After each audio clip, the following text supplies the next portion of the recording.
Hey angels, how are we doing? Welcome once again to my channel. This is Evangel Anyanwu. How are you doing? How has it been? Oh my gosh, I'm so happy to be doing this sit down video again. It's been a while. So today we are going to be talking about something that is very important, especially if you are traveling for the first time, or if you just want to apply for a visa, maybe to come to Middle East, to go to Europe, to go to US, wherever you are going to Canada, to Australia. There is always a procedure, and part of this procedure is your medical test, your medical exam.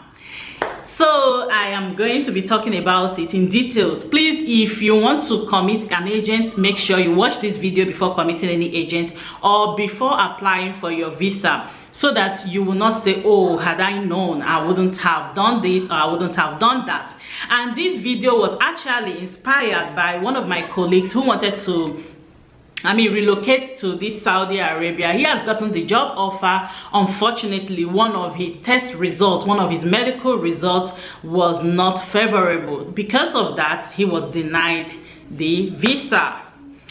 And another one also had almost similar issue, but he was lucky. He hasn't committed the agent. So I just told him, do not worry yourself. Other opportunities will come your way. Don't even bother committing the agent, because definitely, even if you get the visa and you come inside here, because you're going to be working here, you will also be deported, and that will be more shameful than if you just stay on your lane without even coming here in the first place. So this video is going to be about medical tests for first-time travelers, or medical tests before you apply for your visa or before you commit your agent, depending on how it works for you. So for every country, I know most countries, let me not say every country, for most countries, there's always a medical test or medical exam you're meant to undergo and then show the results before you are granted visa, or even before you are granted entry into that country.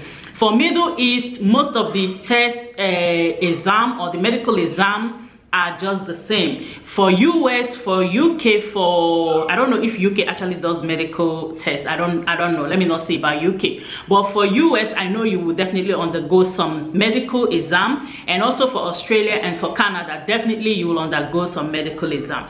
And now some of these medical exams include the serology, that is the HIV, the hepatitis B and C, especially hepatitis B and C. Definitely they will want you to go for it, and you will have to go for VDRL, that is for syphilis. You have to do some urinalysis. You have to go for TB. Yes, they will check for TB. They will do chest x-ray, especially for those who are not pregnant. You definitely go for chest x-ray, and other tests that some other places may want to carry out are so vast. So is country dependent, and is also the kind of visa you're seeking for is also dependent on the kind of visa you're seeking for. Now, if you are coming, say for instance, to Saudi Arabia to work, definitely you want to get a work visa. And the work visa, part of the requirement is this medical exam. Like I said before, it includes the VDRL, it includes HIV, hepatitis B and C. Now, for other issues, maybe minor issues or not so minor issues, but things that are not really communicable, especially diseases that are not really communicable, they might still allow you entry, they might still grant you the visa. But for HIV and hepatitis B and C, just hear me. Listen very, if you have not been listening or if you have not been watching, just pay attention to this particular detail I want to give you now. For HIV and for hepatitis, you are not going to get visa. Definitely you're not going to get visa. Nobody will give you visa if you are HIV positive or if you are hepatitis B and C positive, especially if you are coming to work in a health environment, in the health sector, in the health industry.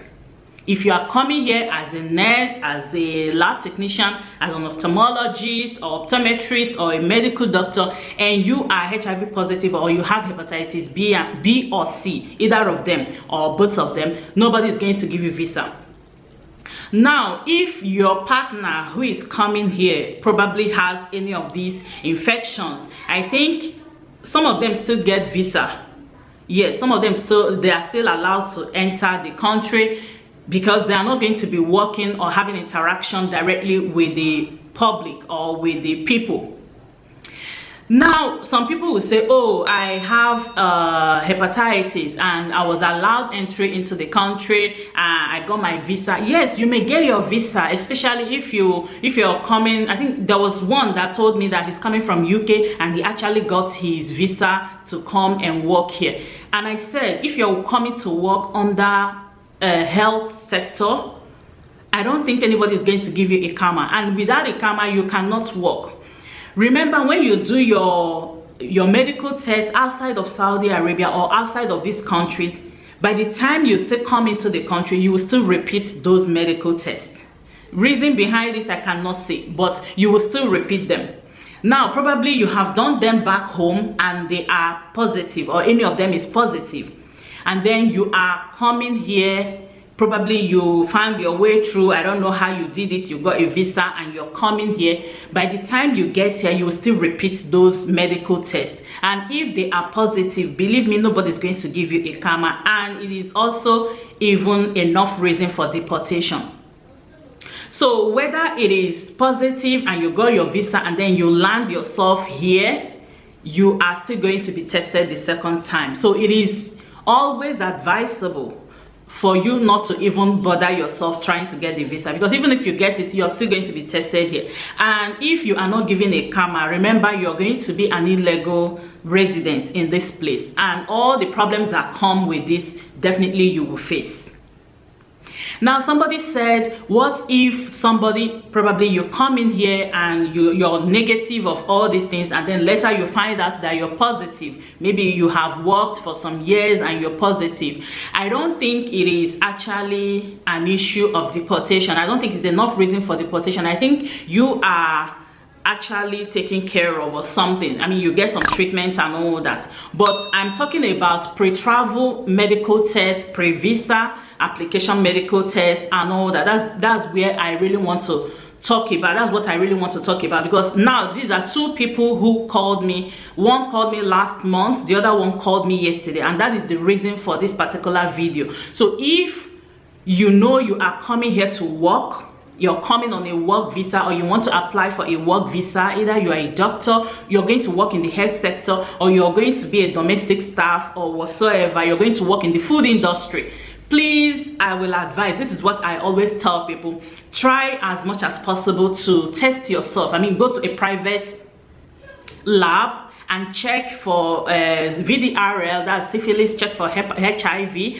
check for hepatitis B and C especially. There are other tests, I mean, you should undergo if you're coming here or if you want to apply for a visa to come and work here. But these ones are very, very important. Also go for chest x-ray and TB test, because if you're positive for all these communicable diseases, nobody is going to give you a visa. Even if you find your way anyhow and get a visa, by the time you come in here, another test will be done, and if it's positive, I mean, you might face deportation. And which one is preferable, for you to just stay in your lane, or for you to come here and everybody now knows that you're here and then you now face deportation? I mean, it will be very shameful. So it is better for you to check before you commit that agent. Check before you apply for that visa, because it's even better for you not to apply at all, so that you will not have that record.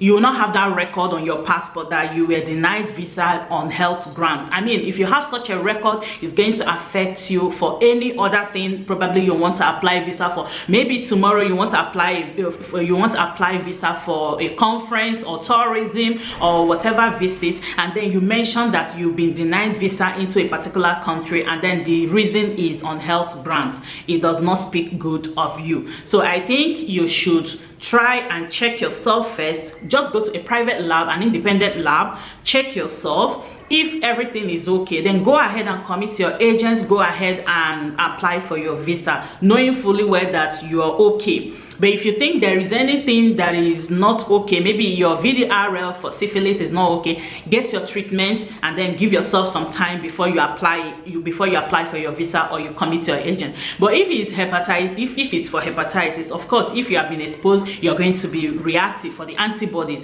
I don't know what you're going to be doing at that particular time, but when the antigen is measured, I don't know whether they will allow people who are reactive to the antibodies in. I don't know about that, but just get your test done before you apply for the visa or before you commit your agent. It is really painful that, I mean, you've been struggling or you've been striving to get a job in a particular country, and then you get the job offer and then you will now be denied visa or you will be denied entry on health grounds. It's really, I mean, not a good thing. So it's better, I mean, you check yourself ahead of time before you even apply for that visa, so that if everything is not okay, don't even bother yourself to apply for the visa unless you will be allowed, and make sure the country you are going is the one that will allow you entry.